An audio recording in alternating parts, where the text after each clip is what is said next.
तर मुंबईत आंदोलन करण्यास जरांगींना मुंबई हायकोर्टानं मनाई केली आहे। मोठी बातमी, आझाद मैदानामध्ये आंदोलन करण्यास मुंबई हायकोर्टानं मनाई केली आहे। नवी मुंबईमध्ये खारघर किंवा इतर ठिकाणी सरकार परवानगी देऊ शकतं असं कोर्टानं म्हटलंय। गणेशोत्सवात मुंबईमध्ये रहदारी विस्कळीत होऊ नये म्हणून नकार देण्यात आलाय। मुंबईत आंदोलन करण्यास जरांगींना हायकोर्टानं मनाई दिली आहे। मुंबईमधल्या आझाद मैदानावर जरांगींना आंदोलन करता येणार नाही। गणेशोत्सवात मुंबईत रहदारीचा प्रश्न निर्माण होऊ नये म्हणून मुंबईमध्ये आंदोलनास नकार देण्यात आलाय। नवी मुंबईमध्ये खारघर किंवा इतर ठिकाणी सरकार परवानगी देऊ शकतं असं हायकोर्टानं म्हटलंय। सार्वजनिक ठिकाणी अनिश्चित काळासाठी बंदी घालता येणार नाही, हा मुद्दा लक्षात घ्या असं कोर्टानं सांगितलंय।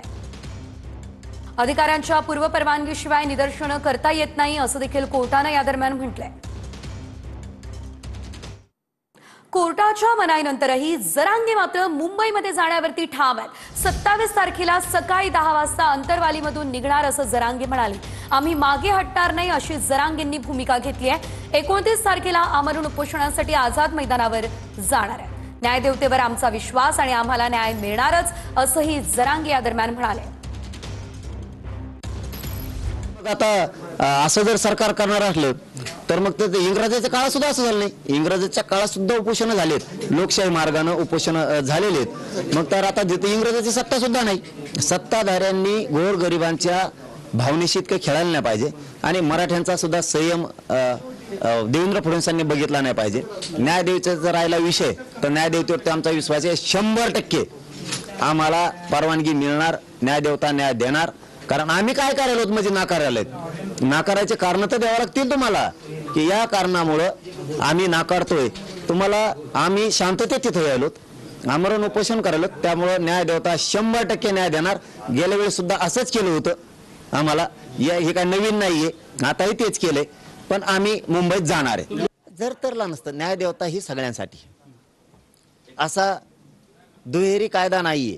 सन्मान जनतेच्या मागण्याचा, जनतेच्या भावनेचा आणि कायदेशीर मागण्याचा, आंदोलन करण्याचा अधिकार प्रत्येकाला आहे। न्यायदेवता तो अधिकार आम्हाला देणार आहे, हिसकून घेणार नाही।